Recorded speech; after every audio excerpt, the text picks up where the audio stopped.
Eh bien le bonjour mes petits margoulins, j'espère que vous allez bien. Alors aujourd'hui nous allons analyser l'affaire des beepers qui ont pété au Liban. Affaire qui a fait beaucoup de bruit, sans mauvais jeu de mots.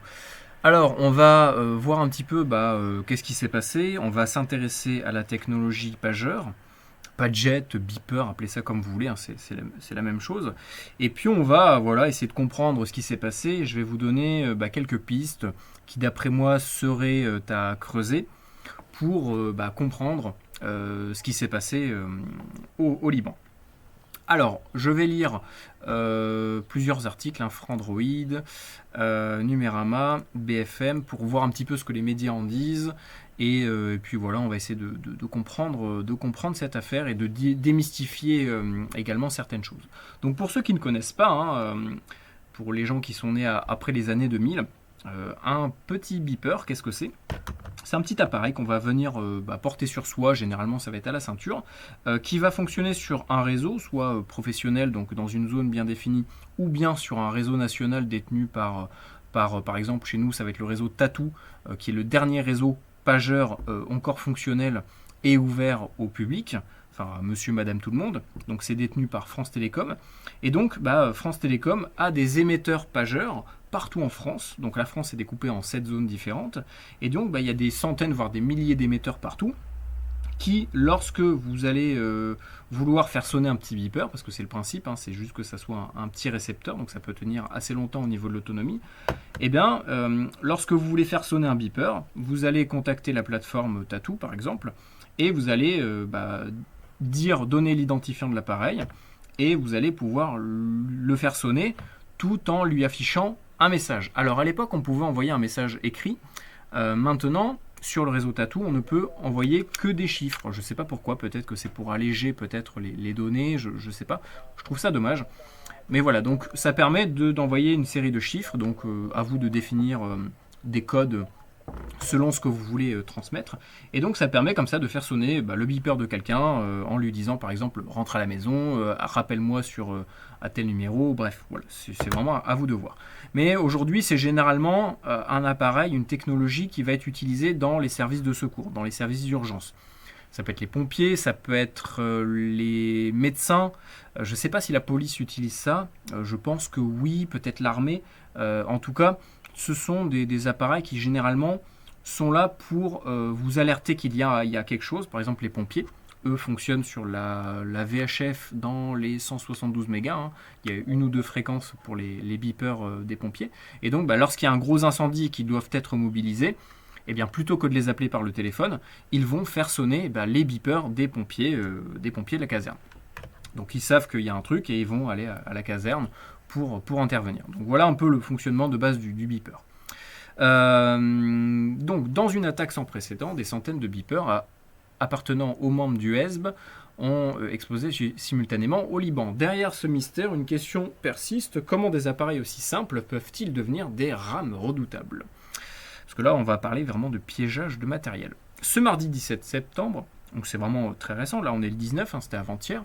Hier, c'était les talkie-walkie, avant-hier, c'était les beepers. Je sais pas, peut-être qu'aujourd'hui, il va y avoir des nouveaux trucs qui vont péter. Peut-être les, je sais pas moi, les fours à micro-ondes ou les... je sais pas, on verra bien. Des centaines de beepers ont explosé simultanément à travers le Liban et en Syrie, ce qui a causé la mort d'au moins 9 personnes et en a blessé plus de 2800 selon le ministère de la Santé libanais. C'est quand même pas mal. Alors ce qui m'étonne, c'est le nombre de beepers qui ont pété, une centaine. Moi je pense qu'il y en a eu plus que ça. Bon, après voilà, c'est eux qui ont l'info. Cette attaque coordonnée attribuée à Isr par le Hezb a mis en lumière une vulnérabilité technologique insoupçonnée. Je suis pas sûr, c'est quelque chose d'assez fréquent. Le piégeage de matériel, c'est pas nouveau. C'est vraiment le truc, on va dire, l'un des trucs les plus simples. Là où c'est intéressant, c'est que là, on franchit un palier, et je pense que c'est une première historique par rapport à des attaques au niveau de l'envergure de l'attaque. Là, c'est pas un dispositif qui a pété, c'est pas 10, c'est des centaines et des centaines. C'est vraiment, là, c'est impressionnant à quel point ils ont saboté toute une flotte de pageurs. Et moi, j'ai jamais vu ça. A mis en lumière une vulnérabilité technologique insoupçonnée et a montré comment des appareils considérés comme désuets peuvent être détournés à des fins malveillantes. C'est vrai que désuet, aujourd'hui, le beeper est plus tellement utilisé. Hein. Chez nous, voilà, moi j'aimerais bien me rechoper un tatou qui n'explose pas de préférence. Mais aujourd'hui, plus personne n'utilise de beeper. Et c'est à peine si les gens connaissent cet appareil-là ou savent comment ça fonctionne. Donc d'où le but de cette vidéo d'aujourd'hui. Donc ouais, c'est vrai que c'est un peu désuet. Ce qu'il faut comprendre, c'est qu'au Liban, apparemment, ils sont très réticents par rapport à la technologie. Les smartphones, apparemment, ils sont pas fans des smartphones. C'est pour ça qu'ils utilisent justement beaucoup de beepers, beaucoup de talkie-walkie. C'est pour ça que c'est piégé là-bas. Hein. Ils viennent de les piéger parce que c'est vraiment le truc le plus répandu à mon avis. Hein. J'habite pas là-bas, donc je peux pas le savoir. Mais voilà, ils sont assez réticents parce que vu le contexte de conflits géopolitiques, etc., ils savent qu'il y a beaucoup d'espionnage, beaucoup de surveillance, et donc le smartphone, c'est vraiment le truc par excellence pour surveiller, quoi. Cet appareil appartenant au Hezb aurait été piraté. Alors, je ne sais pas si on peut parler de piratage dans cette affaire. C'est plus du piégeage, du sabotage que du piratage au premier sens du terme, parce que là, on va parler d'ondes radio. Je pense que c'est pas un piratage d'ondes radio, mais plus du sabotage de matériel. On va le voir après, hein, vers la fin. On va essayer de comprendre comment ça aurait pu se passer et les pistes à creuser, puis transformer en engin explos. Derrière cet acte se cacherait une sophistication technique rarement vue. La sophistication, je pense qu'on peut la retrouver surtout dans la miniaturisation des explos, parce que là, en fait, il a fallu vraiment intégrer tout un dispositif de détonation et d'explos dans un tout petit appareil qui doit peser même pas 100 grammes. Donc c'est vraiment, c'est surtout là-dessus que le défi technique a été, je pense, de taille. Même si aujourd'hui on est dans la miniaturisation. Comment ces petits dispositifs, souvent associés à une époque révolue, ont-ils pu causer autant de dégâts ? Parce que je viens de vous l'expliquer, là-bas, ils ne sont pas trop fans des nouvelles technologies. Ils préfèrent les trucs un peu plus à l'ancienne, qui sont plus résilients. Voilà, un beeper, ça passe partout. En VHF ou en UHF, vous avez une meilleure portée que les ondes de téléphone, 3G, 4G, etc. Alors, ce petit objet est fabriqué à Taïwan par la société Gold Apollo. Il s'agit d'un... Alors, j'essaie d'ouvrir le site, hein, mais il est inaccessible. Il s'agit d'un appareil de radiomessagerie conçu pour recevoir des messages textuels simples, c'est ce que je vous ai expliqué, des alertes sonores ou des numéros de téléphone via les ondes radio. Ok, alors par contre, là, ce qu'il faut savoir, c'est que l'image que vous voyez là, c'est pas la bonne. Hein. C'est pas lui, le AR924. On va le voir après. Ça ressemble à ça. C'était l'image d'au-dessus. Hein. Voilà, c'est celui-là. Je sais pas pourquoi ils l'ont pas remis. C'était peut-être pour expliquer qu'on peut afficher un message dessus. Le Gold Apollo fonctionne sur un principe simple. La réception d'un message via des ondes radio. C'est ce que je vous expliquais. C'est juste un récepteur. Hein. Ça ne fait pas de l'émission. C'est pour ça que ça a une grande autonomie, une grosse autonomie. On met généralement une pile double ou triple A dedans et on peut tenir des semaines et des semaines avec. Contrairement au téléphone portable qui utilise des fréquences élevées pour la transmission de voix et de données. Alors, pas vraiment. Hein. Si on regarde bien, je vous l'ai dit juste avant, hein, par exemple, chez nous, les pompiers sont en VHF, mais le réseau, par exemple, Tatou, lui, est en UHF. Il y a également le service radio amateur hein, qui a le réseau DAPNet, qui est un réseau national POXAG, je crois même européen. Et donc, on est sur la gamme UHF, hein, 400 mégas. Nous, le pageur, je vais le mettre ici, tiens, pour que vous puissiez écouter le pageur du POXAG, le réseau Tatou en France. Là, je l'ai mis sur la radio à côté. C'est de l'UHF, c'est 466 mégas. Donc, on est sur de l'UHF. UHF, ça veut dire ultra haute fréquence. On n'est pas sur des basses fréquences, on est sur des ultra hautes fréquences. Bon, là, on sent déjà le professionnalisme des journalistes. Ce qui permet une couverture de signal plus étendue et stable, oui, je suis d'accord. Ce qui en fait un outil de communication efficace, même dans des zones à faible couverture mobile. Et je pense que le Liban doit être une zone assez compliquée pour les couvertures par rapport au déploiement d'un réseau de communication de téléphone, de téléphonie. Et voilà, là ce que vous avez entendu, c'est du pageur. Et je pense que c'est beaucoup plus simple et beaucoup plus économique pour eux d'avoir un système pageur, parce qu'en fait, ça consomme beaucoup moins d'énergie. C'est une transmission sur 25 kHz en UHF qui coûte beaucoup moins cher à la mise en place qu'un réseau de téléphone 3G, 4G, etc. Qui fonctionne. Donc, il faut comprendre que la téléphonie, c'est entre 700-800 mégas et 2000-3000 mégas. Donc ça reste dans la gamme UHF, à peu près. Hein. Je crois que ça dépasse légèrement, mais on reste dans la gamme UHF. Donc ces pageurs sont également programmables, ce qui signifie que l'utilisateur peut configurer et ajuster les paramètres de réception des messages. Toutefois, cette fonctionnalité peut aussi se transformer en faille de sécurité. Donc là, en fait, ils sous-entendent que c'est le fait que le matériel peut être reprogrammable qui le rend dangereux, en fait. Donc, et pour moi, non, c'est pas ça. Enfin, je pense que oui, peut-être que le matériel a été reprogrammé, mais en soi, c'est pas le problème. Un téléphone portable, on peut changer le système d'exploitation. N'importe quelle radio, on peut changer les fréquences ou le firmware. Tous les appareils, en fait, on peut les modifier. Donc, c'est pas le fait que ça soit reprogrammable qui pose un problème. C'est le fait que le matériel a été saisi, modifié, remis en circulation sans que personne s'en aperçoive. Et ça, on va essayer. Vous allez voir que, en fait, il y a une raison à tout ça. Alors, donc, pour moi, c'est pas ça la faille de sécurité. C'est le matériel en lui-même et pas la technologie. Les attaques cybernétiques, les attaques cybernétiques. Ouais, c'est comme le cryptage, c'est pareil. Cybernétique, c'est pas ça le cybernétisme. Hein. Cherchez la définition cybernétique des attaques cybernétiques, c'est pas du tout ça. Hein. Là, on est sur le niveau congo-lexicomatisation des ondes radio. Là, hein. Ces dispositifs ne sont pas nouvelles, mais leurs utilisations comme des détonateurs d'explos est une évolution inquiétante. Non, ça a toujours existé, c'est pas un truc nouveau.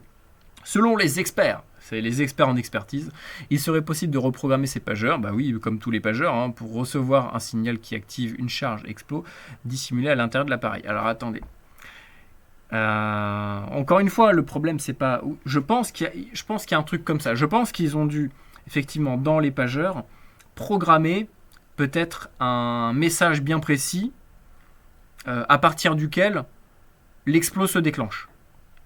Mais c'est pas le problème, c'est pas la programmation de l'appareil, c'est le fait que cet appareil a été piégé. Et des centaines d'appareils ont été piégés, des milliers.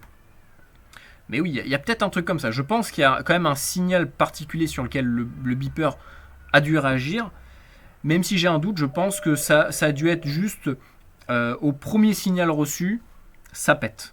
Et c'est généralement comme ça que ça fonctionne. Hein. C'est qu'on va utiliser soit les fils du haut-parleur qui vont balancer normalement un courant dans le haut-parleur pour faire une sonnerie, n'importe quoi, ou la vibration, le moteur qui va vibrer l'appareil, c'est un moteur qui tourne en fait, et ben on va se servir de ces fils-là pour, en parallèle, ou à la place du moteur ou à la place du haut-parleur, balancer un courant dans une matière qui va exploser au courant lorsqu'il est traversé par un courant électrique. Je crois que le C4 ça doit fonctionner comme ça, je sais plus, mais en tout cas il y en a un où c'est un courant électrique qui peut le faire exploser. Donc ça doit être un truc comme ça. Même si on va voir dans certaines vidéos, si ça vous intéresse, on va analyser quelques vidéos. Il y a différentes matières qui ont été utilisées, je pense, comme de la thermite. C'était pas juste de l'explos. Il y a eu également des trucs, de la matière incendiaire, quoi. Voilà, c'est pour le dire un peu de manière détournée. Donc, alors, les différentes principales entre les pageurs, le Gold Apollo et les téléphones portables. Donc là, ils expliquent qu'en gros, le pageur, c'est à sens unique. Hein, on va transmettre dans le pageur, alors que le téléphone, c'est dans les deux sens. Ce qui les rend moins vulnérables à certaines formes de cyberattaques complexes, mais pas vulnérables pour autant. Ouais, d'accord. Cependant, cette simplicité apparente peut en faire des cibles intéressantes pour des attaques plus ciblées. Effectivement. C'est que là, les pageurs, les beepers, à mon avis, c'était pas tout le monde qui avait un beeper sur eux. C'était vraiment des services bien précis, comme des médecins ou quelque chose comme ça. Leur technologie ancienne est parfois négligée en matière de sécurité, mais le problème, c'est pas la technologie utilisée, bordel. C'est ce qu'on a foutu dedans. Ce qui crée des brèches potentielles pour des attaques comme celles observées au Liban. C'est ce que je vous explique là juste avant. Ce que je vous expliquais, c'est que en fait, ce principe-là peut être mis avec n'importe quoi. Vous mettez une sonnette, vous prenez une sonnette de maison, au lieu que ça sonne dans la maison, ça balance un courant dans un truc. Donc que ça soit sur un téléphone portable, une sonnette de bagnole, une sonnette de maison, un pageur, un talkie-walkie, une lampe, tout ce que vous voulez, Le principe, c'est juste que ça balance un courant à un moment donné et que ça pète à ce moment-là. C'est pas le pageur le problème, bordel. C'est un truc de fou, ça. Pourquoi le ESB utilise des pageurs? Alors, une organisation ramée, connue pour ses ressources et compétences en matière technologique, utilise encore des pageurs. C'est peut-être que justement, ils ont compris l'intérêt du pageur. C'est que ça passe beaucoup plus facilement dans le béton, dans plein de zones où le téléphone ou la téléphonie ne passe pas ou très mal. Et ça coûte moins cher. Et c'est plus pratique parce qu'en plus, tu as une meilleure autonomie. Une technologie considérée par beaucoup comme obsolète, bah non, c'est encore... Moi, j'adore le pageur, je suis fan du pageur. La réponse réside dans deux aspects clés, l'autonomie et la sécurité. L'autonomie, oui, la sécurité, non. Je suis désolé, mais non, c'est pas vrai. Les pageurs, comme le Gold Apollo, a une autonomie bien supérieure à celle des téléphones portables alimentés par de petites piles. C'est pas vrai. Pour le coup, la R924, j'ai regardé. Moi, je pensais que c'était des piles. Et après, j'ai vu que sur la... Bah, là, forcément, c'est pas dispo. Mais sur la fiche technique, eh bien, c'est marqué que c'est rechargeable en USB-C. Ça veut dire qu'il y a une batterie lithium dedans. Donc, c'est pas des piles alcalines. Mais c'est vrai, il est vrai que dans quasiment tous les pageurs que vous allez retrouver, l'avantage, c'est à la fois l'avantage et l'inconvénient, c'est que ça va être des piles. Donc, en fait, une fois qu'elle est vide, vous en mettez une autre. Et il y a moins de risques comme ça de trucs qui pètent ou de l'alcaline, c'est pas explosif. Le lithium, ça craint quand même en vrai. Hein. Le lithium, à l'air libre ou dans la flotte, ça vous fait des flammes pas possibles. Alors, cette caractéristique est particulièrement précieuse dans des zones de conflit. C'est ce que je vous expliquais, c'est que l'autonomie c'est super important, c'est vraiment la clé. Ou lors d'opérations prolongées, où des ressources sont limitées, où l'accès à l'électricité est incertain, c'est ce que je vous expliquais juste avant. Cela permet aux membres du ESB de laisser leur téléphone portable et de privilégier l'utilisation du pageur. Là-dessus, je suis d'accord. En termes de sécurité, les pageurs présentent des avantages non négligeables. Leur fonctionnement repose sur des ondes radio à basse fréquence. On l'a vu juste avant que c'était pas vrai. C'était VHF, UHF, very haute fréquence, ultra haute fréquence. Ce qui les rend moins détectables par les moyens d'interception modernes conçus pour les télécommunications mobiles. Alors là, il y a un truc qui va pas. Là c'est du gros n'importe quoi. Je pense qu'ils n'ont pas très bien compris comment ça fonctionnait. C'est pas des fréquences au pif. C'est comme chez nous, regardez. On va reprendre l'exemple du réseau Tatou. Et je pense qu'au Liban, ça va être exactement le même principe. C'est un opérateur de téléphonie qui détient un réseau pageur et qui exploite des fréquences. Une ou plusieurs fréquences, mais généralement, il y en a plusieurs. Le réseau Tatou en France. Il est connu depuis des années. Il a toujours fonctionné sur les mêmes fréquences. C'est entre 466 075 et je crois que la plus haute, ça doit être 466 200. Donc toute cette portion-là, elle est réservée au réseau Tatou. Donc ces fréquences, elles sont connues. Parce que, en fait, à partir du moment où tu es une société privée, comme un réseau de télécom, tu te dois d'acheter, de louer les fréquences que tu exploites. Et donc ces fréquences-là sont forcément définies pour cet usage. Et donc, par conséquence, ces fréquences sont connues pour cet usage. Et puis même, il suffit d'avoir même un Baofeng à 20 balles, tu peux scanner les ondes et trouver très facilement les fréquences de pageurs. Donc c'est pas plus discret ou je sais pas quoi. Les fréquences comme là, vous voyez, moi je peux écouter du pageur. Donc non, ça les rend pas moins facilement détectables. Par contre, là où c'est intéressant, là où je pense qu'il voulait en venir, mais c'est pas très bien formulé, c'est que en soi, le personnel qui a du beeper sur lui, on peut pas le savoir où il est, parce que le beeper, lui, il transmet rien, il fait que de la réception. Là où un téléphone, il va borner sur une antenne. Une ou plusieurs antennes, on va pouvoir trianguler le signal et savoir à peu près dans quelle zone ou précisément où est-ce que le personnel se trouve. Là, un beeper, tu sais pas où il est le beeper, tu sais pas s'il est allumé, tu sais pas s'il est à côté de l'antenne ou pas. Je pense que c'est ça qu'ils veulent dire. Donc, l'opérateur, le personnel, effectivement, il n'est pas traçable par des moyens d'ondes radio. Par contre, le réseau et ce qu'il transmet, lui, il est parfaitement écoutable. De plus, leur utilisation est souvent plus discrète. Ils ne nécessitent pas d'émettre des signaux complexes, ce qui limite leur exposition à des dispositifs de surveillance sophistiqués. Mais là, le truc que je ne comprends pas, en fait, c'est qu'ils sont en train de parler de surveillance.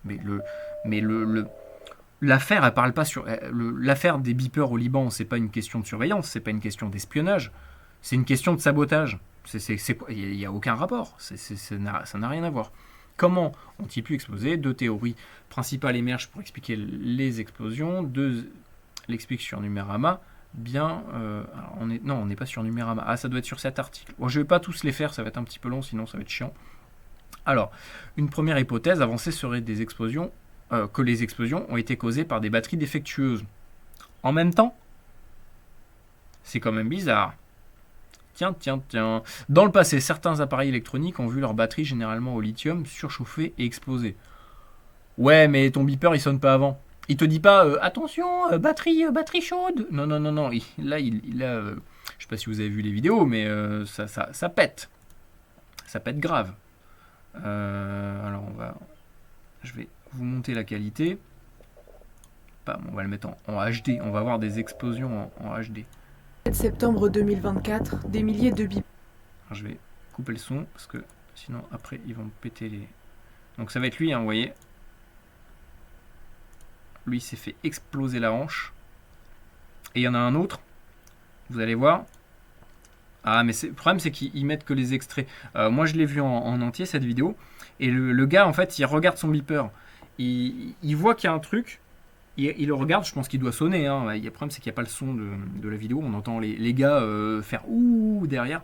Les agents de sécu ou les mecs qui ont accès aux caméras. Mais tu vois que le mec, il regarde son beeper. Et là, boum, ça lui pète à la gueule. Donc c'est que le beeper il a sonné. C'est pas, ça peut pas être une batterie défectueuse, c'est pas techniquement possible. Puis pas autant dans la même zone durant un conflit. Enfin il y a trop de trucs qui font que ça peut pas être une erreur. Une première hypothèse, donc les batteries défectueuses. À mon avis, c'est pas ça. Hein. Donc d'une part ces pageurs utilisent des piles alcalines. On l'a vu que c'était pas vrai. Hein. Pour le coup ils ont même pas regardé. Hein. Il suffit d'aller sur le site Apollo. Voilà, c'est plus en production, enfin c'est plus accessible, mais hier j'ai réussi à y aller. Tu peux le voir, hein, c'est écrit sur la fiche technique, batterie lithium, donc c'est pas des piles. Ce qui ne présente pas les mêmes risques d'explosion que les batteries au lithium. C'était du lithium. De plus, l'explosion simultanée de tant de pageurs dans les mêmes zones, voilà, ils disent qu'en gros, c'est bizarre quand même, hein, des centaines de pageurs qui explosent au même moment en bipant juste avant, il y a peut-être un truc. Un tel scénario nécessiterait une défaillance coordonnée à une échelle improbable. Non, mais c'est ça, c'est que un truc, ok, bon, t'en as un qui pète, bon, à la rigueur, tu peux te dire, bon, c'est peut-être potentiellement une défaillance. Et encore, généralement, le lithium, ça crame, ça explose pas. Là, on voit très clairement que c'est une explosion. Regardez, ça pète, c'est sec. Regardez, pam, c'est instantané. C'est pas comme les batteries au lithium qui, alors justement, je crois qu'ils mettent une vidéo. Ça fait ça. Tu as le temps de voir le truc arriver. Et comme quoi, le lithium, c'est de la saloperie. Hein. C'est pas, vous voyez que ça fait plus un jet un jet pressurisé et des flammes qu'une explosion. Ça peut pas être le lithium qui a fait ça, c'est pas possible. Donc première hypothèse, les batteries lithium. Je pense pas. Hein. De plus, l'explosion simultanée en tant que pageur, coordonnée, une échelle improbable. La seconde hypothèse est celle qui est largement privilégiée par les experts et que certains pageurs ont été modifiés pour contenir une petite charge explos. Une telle modification aurait pu être effectuée avant leur distribution aux utilisateurs ciblés par un acteur malveillant qui aurait eu accès aux appareils en amont. Et oui, en fait, ces appareils-là, il faut savoir qu'ils venaient d'être commandés donc à Taïwan, je crois par un dirigeant ou un responsable c'est quoi déjà du ESB. Et je pense que cette cargaison, elle est arrivée dans un seul conteneur, un seul camion, je sais pas. Et donc, c'était plus facile d'avoir accès à à une seule cargaison où il y avait l'ensemble des pageurs qui venaient d'être achetés et qui étaient en train d'être acheminés vers les utilisateurs. Et donc voilà, c'est beaucoup plus facile que d'avoir accès à plein de petits paquets qui proviennent un peu de différents livreurs. Là, c'est le gros problème, c'est comment est-ce qu'ils ont eu accès au matériel. Pour moi, c'est ça le vrai problème dans toute cette histoire. Une telle modification aurait pu être effectuée avant leur distribution. Ouais, je suis d'accord là-dessus. Dans ce scénario, la charge explos aurait été conçue pour être activée par un signal radio envoyé à une fréquence spécifique. je comprends pas trop ce qu'ils veulent dire, reçu par le pageur. Le Gold était un dispositif programmable. Il est techniquement possible que les programmeurs de les reprogrammer pour répondre à un signal particulier. Moi, je pense qu'ils ont juste réagi à un signal, le premier signal qui passait. Je pense que ça devait être des médecins ou quelque chose comme ça. Et il a dû y avoir une alerte, rendez-vous à l'hôpital pour des centaines de médecins, par exemple. Et vu qu'ils ont tous bipé en même temps, parce que ils ont tous reçu le même message, tout a pété, ça a pété, quoi. Ce signal pourrait alors déclencher un petit circuit interne connectant une source d'énergie à une charge explo dissimulée, provoquant ainsi l'explosion. Ok, ouais, mais c'est le signal spécifique envoyé. Il est techniquement possible de les reprogrammer pour répondre à un signal particulier. Ce signal pourrait être alors déclenché. Ah non, c'était où, quoi?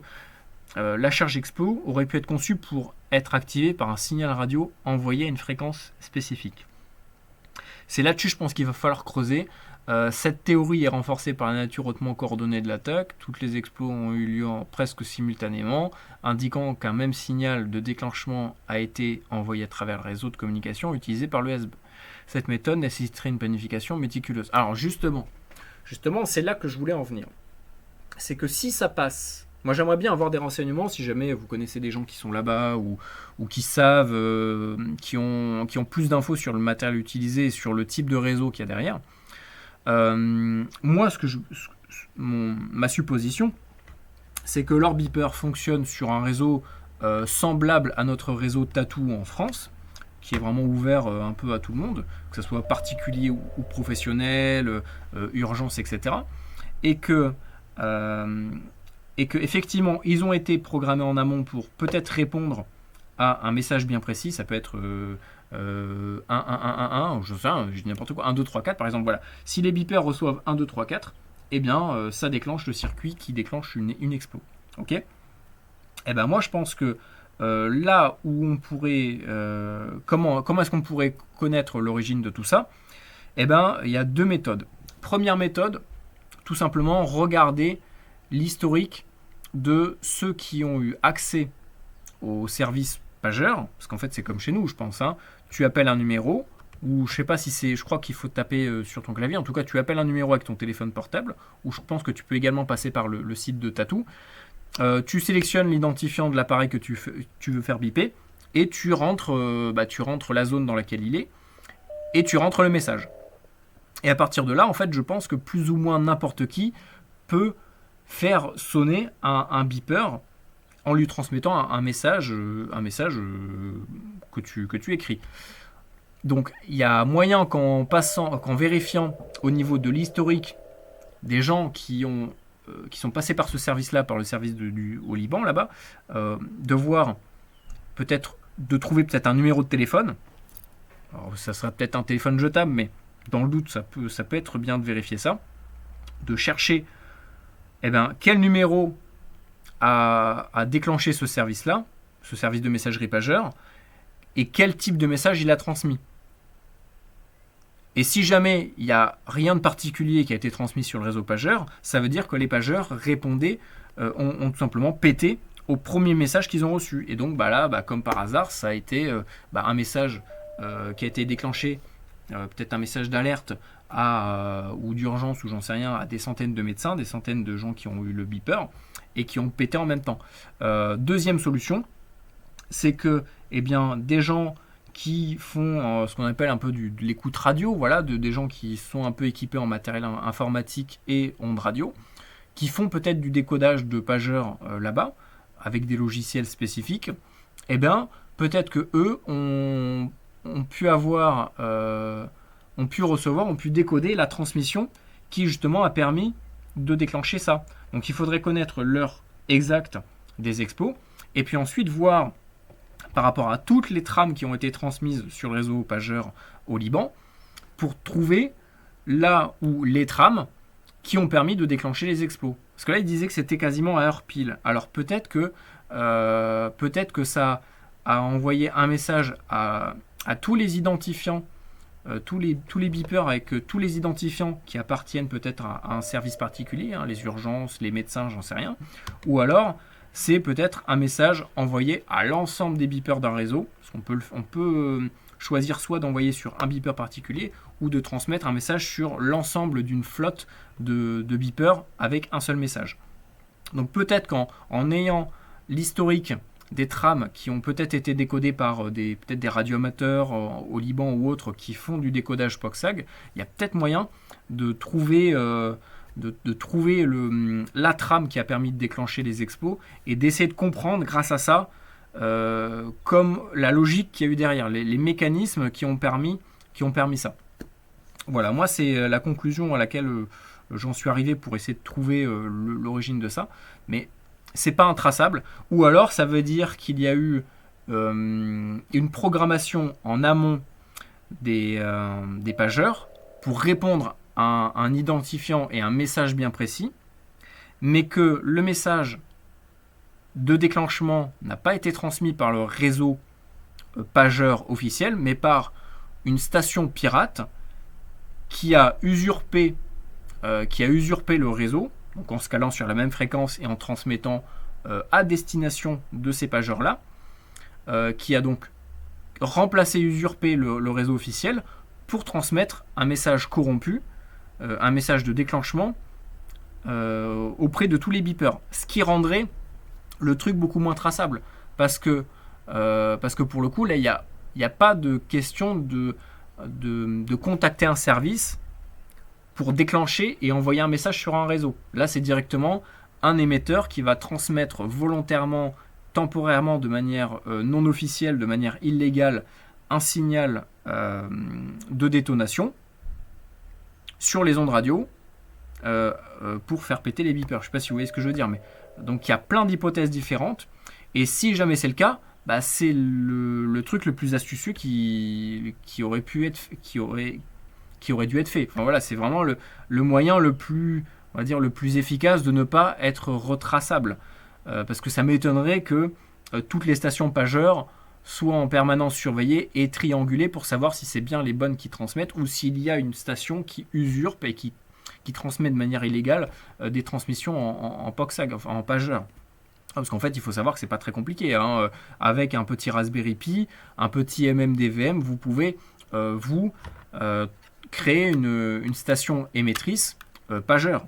Donc peut-être que ça a tout simplement été du matériel radio qui a été bricolé pour l'occasion pour transmettre un message, juste le temps de déclencher tout ça, et ensuite la station coupe et disparaît dans la nature en fait. Et là c'est impossible de la retrouver, enfin quasi impossible. Donc voilà, affaire très intéressante. Et également l'affaire des talkie-walkie, là, des e-com qui ont pété, je pense que c'est à peu près le même principe. Faudrait aller chercher, faudrait voir quel réseau a été utilisé, enfin sur quel réseau ça a pété, parce que s'ils ont tous le même portatif, c'est que c'est la même flotte de radio, et donc ça veut dire que ça appartient au même service. Ça devait être peut-être des ambulanciers, ça devait être peut-être l'armée ou des policiers. Voilà, donc ça c'est pareil, il faudra analyser cette affaire. N'hésitez pas à me dire ce que vous en pensez. Je ne sais pas si ça vous a plu, s'il y a des gens qui sont restés jusqu'ici. N'hésitez pas à me proposer en commentaire d'autres sujets à analyser. De toute façon, on va faire des vidéos sur l'affaire des talkie-walkie. Et puis, on va voir un petit peu comment ça se passe. Et puis, un petit peu peut-être la résolution de ce mystère. Voilà. Allez, bonne journée à vous. Prenez soin de vous. Et puis, faites attention à vos beepers. Vérifiez bien les batteries. Allez, bonne journée.